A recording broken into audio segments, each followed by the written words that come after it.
Ladies and gentlemen, welcome to the Kakasungura YouTube channel and Facebook page, a noble platform where we tell you the truth, where we dismantle the untold stories. Ladies and gentlemen, so many people have asked me, Kaka, we want your Facebook page. Yes, I have rebranded a Facebook page. Go to Facebook, search Rogers Kakasungura. If you find a page where my profile photo, I'm operating a laptop, and my cover photo is a quote from the book of Psalm, then definitely that is my page. Click the like button and click the follow button. We want to reach 10,000 followers by the end of this month coming in November. Back to the Kenyan politics, ladies and gentlemen. So many people have been asking me, Kakasungura, can you tell us about Miguna Miguna's tour to Kisumu? Yes, I'm here today to tell you who Miguna Miguna is and what is his intention towards the Nyanza politics. Ladies and gentlemen, we understand this is a story you know, but then I will take you back because of the foundation I'm laying so that you understand where I'm going to. Immediately after the 2017 general election, after the repeat general election of 2017, which Raila Odinga boycotted, citing unfairness from the IEBC, Independent and Electoral Boundaries Commission, after all the people that abandoned Raila Odinga, Miguna Miguna administered an oath to Raila Odinga, declaring him as the people's president. A move that almost shook this country. And from that day, Uhuru's government, because it could not punish Raila Odinga directly, it went for Miguna Miguna. They chased him out of his house, forced him into cars, direct to the airport, forced him out of this country to exile in Canada. But is this the first time Miguna Miguna is being sent into exile by the Kenyan government?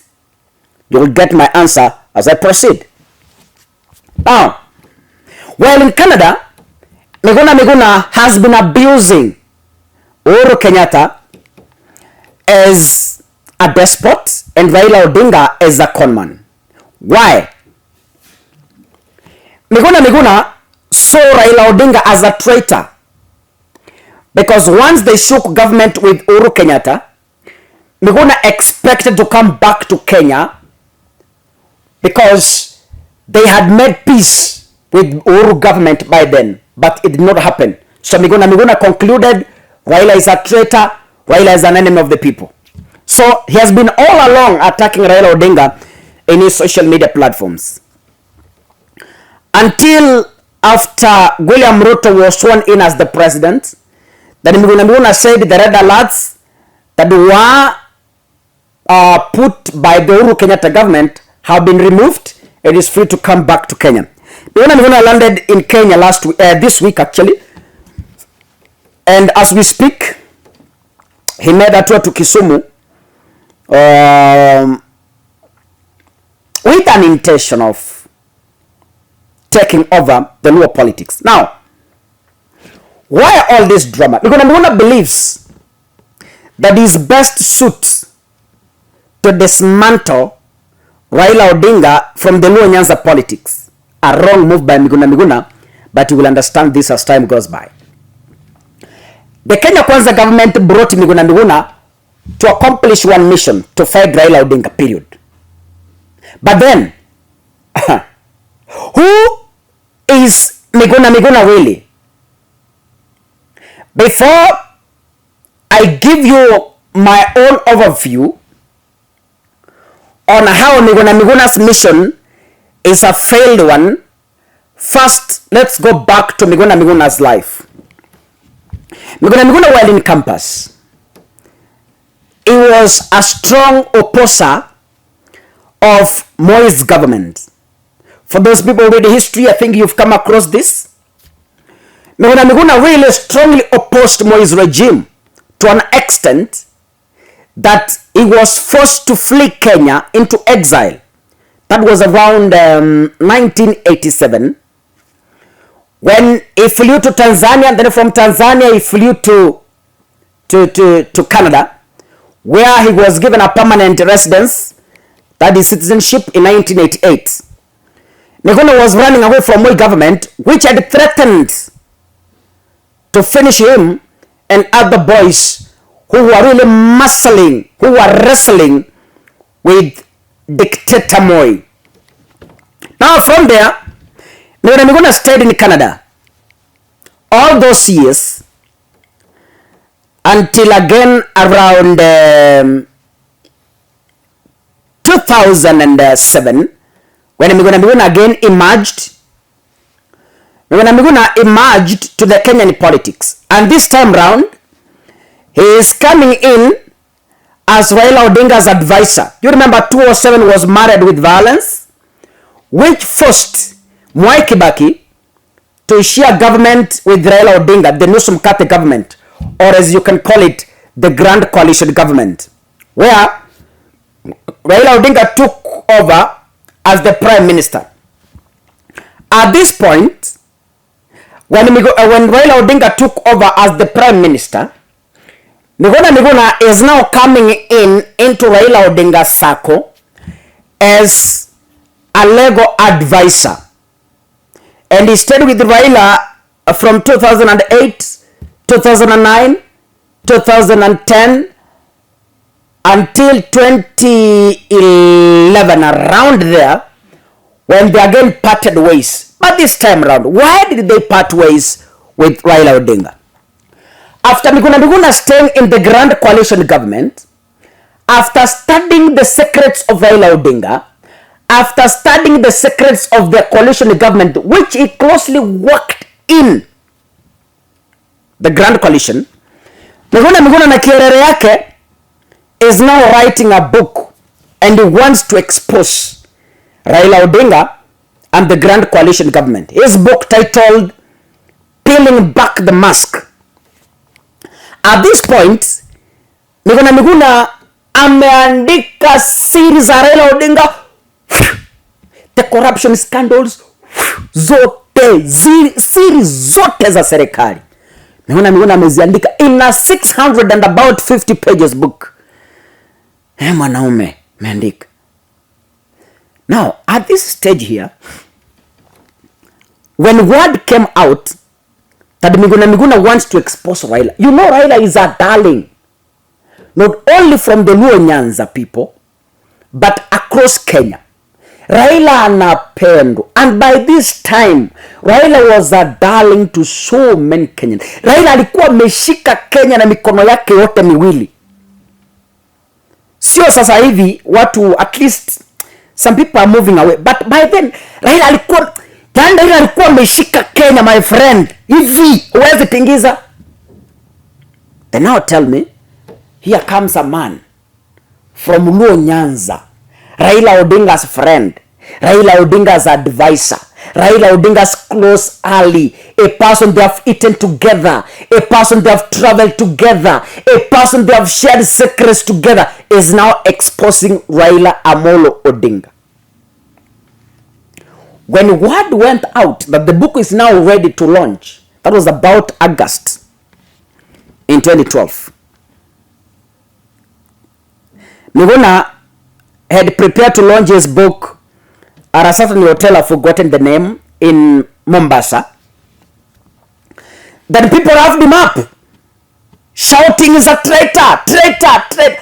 What were he traitor? People chased him away. Actually, it's the police that came to help him. By then, Citizen TV and other media houses aired this story, and I want to use Citizen TV's story so that you can understand what happened by then. This was the story.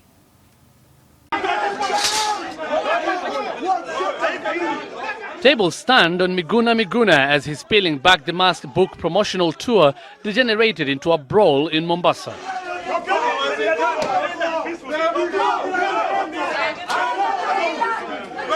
Miguna Miguna pushed and shoved as his attackers ordered him out of the Castle Royal hotel room barely halfway through his spirited talk aimed at marketing his book. and by all means necessary when he appeared defiant. Miguna had no choice but to leave the room when he was overpowered and had to be quickly whisked away, never mind that he wore one shoe. The other...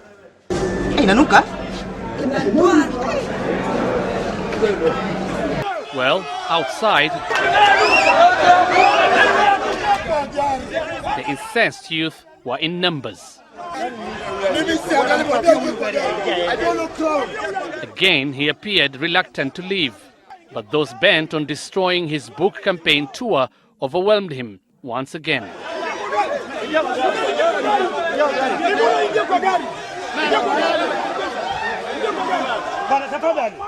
When the situation got out of hand, police locked him in the hotel's casino chamber for an hour until reinforcement was brought in. And a different-looking Miguna, devoid of his trademark hat and spectacles, had to be whisked away to safety. It's okay. The struggle continues.